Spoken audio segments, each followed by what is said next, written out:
Oh, honey, it looks like Blake Lively's reign is officially over. Megyn Kelly is out here in full savage mode, coming for Blake's neck and dragging every single lie she's ever told. Now, Blake tried to paint herself as this helpless little victim of harassment, playing the woe is me card for all it's worth. But wait for it. She forgot to mention some tea in her lawsuit, like the fact that the video Jamie showed her was actually of his own wife giving birth. Yep, you heard that right. Talk about a plot twist. When that, because so often we see births in movies and TV and they just look so fake. It's like a 3-month-old baby that comes out, and I just wanted it to feel very real. And guess what? The footage? It was actually pretty damn artistic, meant to show the raw beauty of childbirth in a real, respectful way. Nothing even close to pornographic or harassing, so let's keep it 100. At the end of the day, Blake's whole story?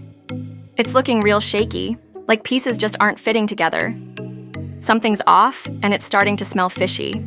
He showed her a still shot from his wife's delivery of their child, which I've also seen. You can't see any R-rated parts at all. It's actually a really lovely artistic photo. All right, hold up, because this next part is a whole mess. Blake didn't stop at just trying to throw Jamie under the bus. Now she's coming for Justin, claiming he made some nasty comments about her weight, basically accusing him of fat-shaming her. Oh, the drama? It got so real that allegedly Ryan Reynolds had to call Justin up to his penthouse and read him for filth. We're talking cussing him out, going off on him like nobody's business. But wait, it gets juicier. Blake didn't just pull her husband into this circus, nah. She called in her girl Taylor Swift, using her to manipulate Justin and get in his head. In even more leaked messages, Blake went full Game of Thrones, claiming she was the great Khaleesi, and that Ryan and Taylor were her dragons. And just wait till you hear Megyn Kelly break it all down. It's so cringy. You won't even believe it. He says we should run lines together. He's like, anytime. And she's like, come on over. I'm feeding the baby in the trailer, but come on over. Like, it's written there, black and white. She invited him in, and a lot of women are comfortable having someone around when they breastfeed, so it's not so weird, especially out in Hollywood, for him to assume, yeah, I guess she's fine with this because she did let him in. Ryan Reynolds comes off terribly. He had them over to their penthouse in New York, and Taylor Swift was believed to be there, according to this latest complaint. Not within the purview of an actress. And then after that, they have text messages in which Blake tells Justin, this is in the latest lawsuit, I know you've never watched Game of Thrones, but when you get around to watching it, you'll realize I'm Khaleesi, and these are my dragons, and I have the best dragons in the business, right? Ryan Reynolds and Taylor Swift. But hold up. Y'all looks like Blake might have missed the last few episodes of Game of Thrones. Because if I remember right, things didn't exactly wrap up all cute and pretty for Khaleesi, now did it? Nah, baby. That story took a turn. And Blake might want to check the tapes before she starts claiming that throne. Sorry, Blake Lively comparing herself to Khaleesi has to be one of the wildest cases of self-fulfilling prophecy I've seen to date. Like, everyone's making fun of her for saying that, but what's more Khaleesi than being a once-beloved public figure who stood to win it all and lost it in a fiery rage? It is giving twin. She's absolutely accurate. And just like in Game of Thrones, in the end, those dragons did not mean shit. Okay, listen up, because here's the real tea. So Justin goes to his personal trainer and casually asks, "Yo, how much does Blake weigh?" Now, Blake gets wind of this, and of course, blows the whole thing way out of proportion. I mean, come on.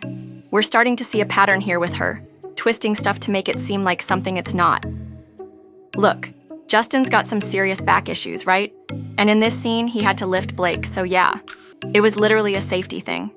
He needed to know how much she weighed to make sure he didn't end up messing up his back. Or worse, hurting her.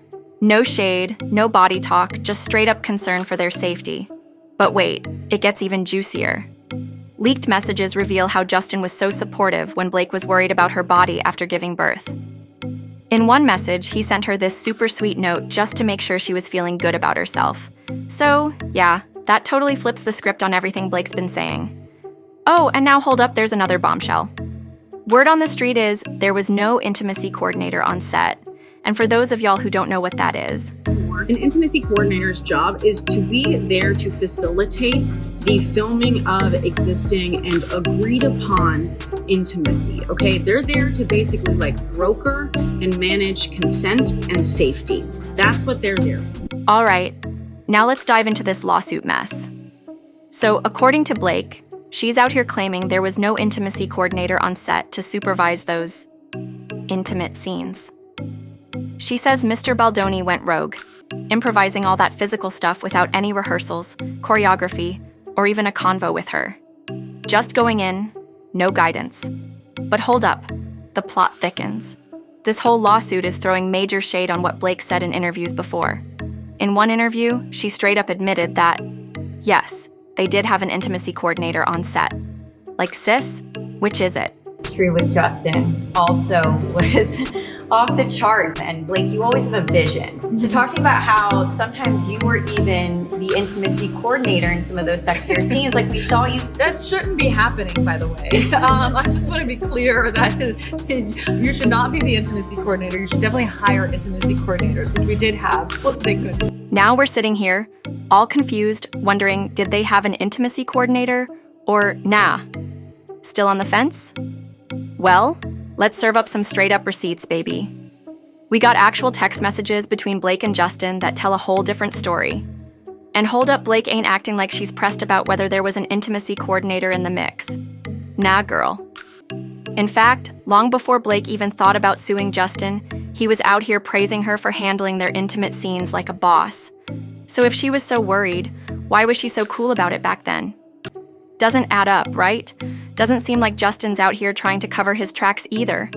Something smells a little off, don't it? Instances where I honestly just tried to get out of the way and let her take the lead, and especially when it came to intimacy and all of that, like she had a very clear vision, and she was telling me what she thought would work, and what she thought would succeed. Honestly, there were many instances on set where I just let the women figure it out, and I took a step back and kind of jumped in more as an actor in those scenes than even as a director. Ooh, now this right here? This is the real tea. So now we got Blake caught on camera, basically directing Justin on how to pull her in for that kissing scene. And baby, if you watch their body language, it's clear as day Blake is in charge, and Justin's just following her lead. But wait, hold up. Blake's lawsuit mentions a specific scene, so let's break this down real quick. And let me tell you, honey, almost everything she said has completely backfired on her. Blake says they were filming a slow dance montage, and that there was no sound recorded. She claims Justin just let the camera roll, wasn't in character, and started talking to her out of character. And then get this. She says Justin leaned in and dragged his lips from her ear down to her neck, whispering, "It smells so good." Now she's claiming there's no sound in the scene, right? Oh, how convenient, so she could spin whatever story she wanted. But hold up. Blake, Justin's lawyer, dropped the actual footage, and guess what? There's sound, baby. Once again, Blake's trying to twist the truth, and it's not working. Now it's time for you to peep the original video and decide for yourself. Is Justin out here acting like a monster, hurting Blake? Or is it more like Blake tried to play the victim and the whole thing blew up in her face? Oh, and here's the kicker, Blake wasn't exactly in character either. At one point, they're chatting about their spouses. That's hardly a harassing moment, right? And when Justin says, "It smells good," trust ain't nothing creepy about it. Take a look at just a few seconds of that 10-minute clip and let us know what you think in the comments.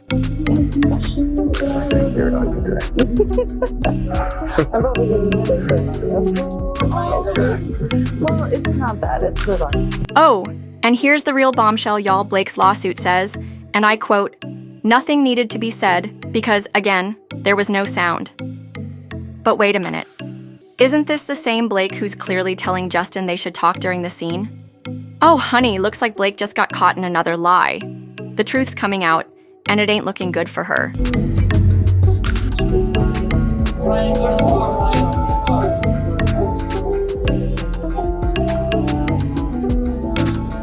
All right, listen up, because this is about to get real juicy. I need y'all to weigh in on this hot mess and the major twist that's playing out right before our eyes. Like, for real, it's getting crazy out here. So Blake, she's coming for Justin Baldoni and his lawyer with full force, demanding a gag order to shut him down and stop them from leaking all these receipts, text messages, and the rest of the shady evidence they got on her. Like, girl, really? And you know it's already messy, but wait. here comes the bombshell.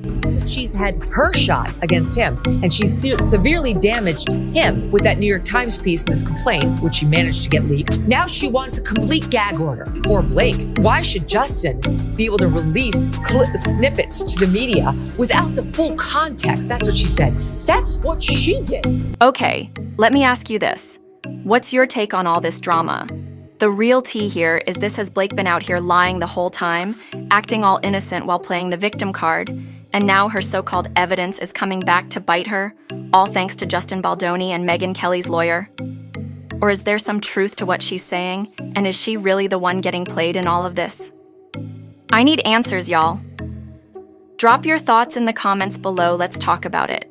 If you're feeling the vibe, hit that like button. And if you're new to the fam, make sure you smash that subscribe button. Don't forget to hit that notification bell so you're the first to know when we drop the latest and greatest. Thanks for tuning in.